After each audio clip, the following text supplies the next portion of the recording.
Boa tarde, pessoal. Para os meus seguidores que não viram o último vídeo, Iluminismo Parte 2, o mesmo aparecerá na descrição do vídeo e na tela. Hoje vou falar sobre um grande filósofo e o meu aluno Guilherme e parceiro vai participar novamente do vídeo. Vou falar sobre Immanuel Kant, um alemão. Mas então, Silvane, quem foi Kant? Olha, Guilherme, para vocês também seguidores, Kant foi um grande filósofo que ele divide a filosofia, ele marca uma grande transição mesmo, porque na verdade ele vai mudar um pouco a concepção. Ele é um criticista, né? O que seria um criticista? Você sabe, Guilherme? Ele vai ter uma visão crítica sobre a filosofia e sobre a razão. O que seria isso? Ele vai falar que a razão ela não pode conhecer tudo, porque você já viu o René Descartes e os outros racionalistas e também você e os seguidores já viram os empiristas que falavam de coisas diferentes. Racionalistas que a razão era o centro e os empiristas que a experiência era o centro do conhecimento. Já o Kant vai falar que a razão não alcança tudo do conhecimento. O conhecimento racional tem limites. Isso não é uma coisa super diferente, Guilherme? Porque ele vai fazer com que haja uma análise, né? Até onde vai a racionalidade. Por exemplo, ele vai falar da crítica da razão pura, crítica da razão prática. O que seria isso? A crítica da razão pura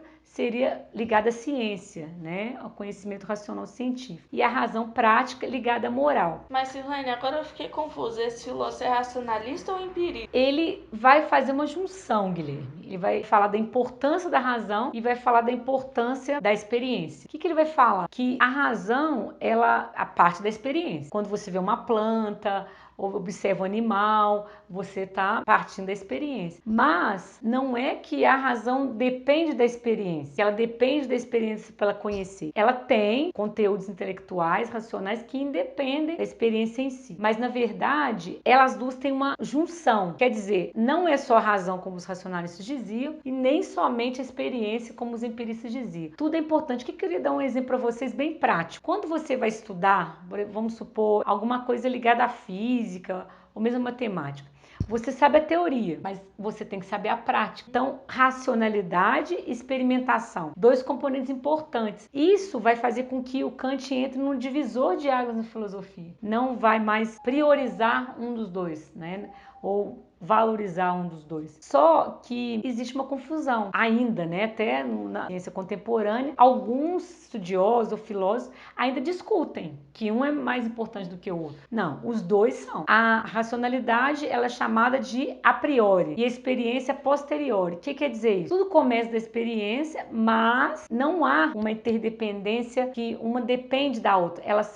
As duas são importantes. Tá entendendo? Agora eu queria falar mais um pouquinho, pessoal, de outras questões. Ele vai falar que a racionalidade, às vezes, ela não consegue atingir as coisas em si. E ela estuda a parte dos fenômenos. Mas então, Silvane, o que são fenômenos e coisas em si? Fenômenos são o que você pode estudar, o objeto de estudo. Por exemplo, vou estudar uma planta, ou vou estudar um animal, vou estudar o próprio ser humano. Isso é um fenômeno. Agora, coisa em si é a ideia de Deus. Então, ele fala que a ideia de Deus ela não é uma ideia a ser estudada, ela faz parte da razão prática, ela não faz parte da razão pura. Né? Ele não é que ele fala que Deus não existe, ele fala que Deus existe, mas como coisa em si, não é uma coisa concreta que você estuda, ele faz parte da razão prática. O que seria a razão prática? A moral. O que é a moral em Kant, então? Parte dessa ideia, que a ideia de Deus, que Deus não é algo a ser estudado como um fenômeno, ele é algo ligado não à metafísica antiga, como se falava os antigos filósofos, mas não pode ser conceituado enquanto os fenômenos estudados. Mas ele vai falar também, Guilherme, do imperativo categórico, da boa vontade no ser humano. Você já ouviu falar disso? O imperativo categórico é o seguinte: vamos supor que você é uma pessoa que tem noções que não pode se jogar lixo na rua. Então, a partir do momento que você não joga, você sai com seus 5 colegas, eles vão ver você fazendo isso, eles vão falar, eu vou fazer isso também. Então, o imperativo categórico é que tudo que você faz tem que se tornar uma lei universal. Eu não jogo papel no chão, meu marido não vai julgar, meus irmãos vão julgar, minhas irmãs, meus parentes. Uma ideia sua vira uma lei universal. Isso que o Kant fala. Mas isso você segue por um dever racional. Não é que o ser humano, ele perde a sua liberdade. Não é que ele é uma marionete. O ser humano, ele tem liberdade de escolher as suas ações. Só que ele age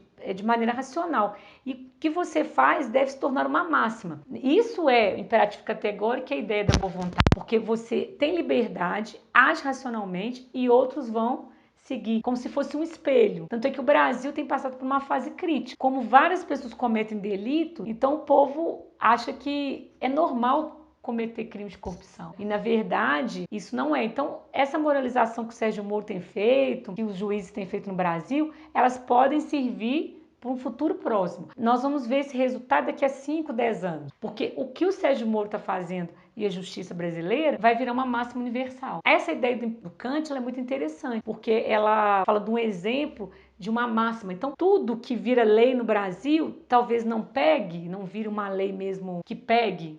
Por exemplo, a do extintor, um monte de lei que não pega. O Brasil tem muita lei, mas muitas não pegam. Por quê?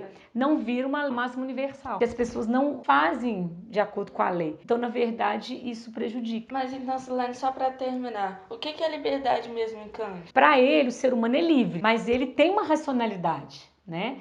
Então, ele escolhe o que fazer ligado à razão, né? O Kant é avesso, né? A ideia das paixões também, acho que o ser humano ele tem que ser racional, mas na verdade ele pode escolher não ser racional. Só para terminar, pessoal, na verdade ele não fala que a experiência e a razão que elas não andam juntas. Para os meus seguidores que não me seguem nas redes sociais, Facebook, Instagram, Twitter e LinkedIn, as mesmas aparecendo na descrição da tela e do vídeo. Boa tarde, espero que todos que assistiram o vídeo gostaram e tenham aproveitado bastante do seu conteúdo.